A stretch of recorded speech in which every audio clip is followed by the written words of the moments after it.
Sa bawat pahina ng ang aklat ng mga sinaunang ritual at hiwaga ng lahi, isinusulat ang diwang matagal ng itinago, mga sagradong karunungan ng mga babailan, ang mga tagapangalaga ng espiritual na kayamanan ng ating lahi.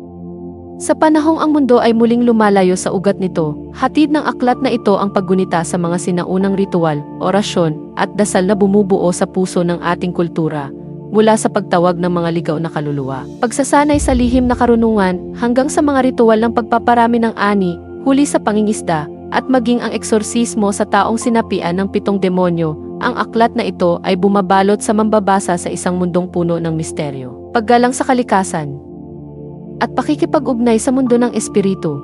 Ito'y hindi lamang isang nobela, kundi isang makasaysayang salamin ng katutubong karunungan at kapangyarihang panloob, na ngayon ay handang muling buksan para sa mga handang matuto, magpagaling, at magmana ng lakas ng ating mga ninuno, tuklasin ang karunungang itinago ng panahon.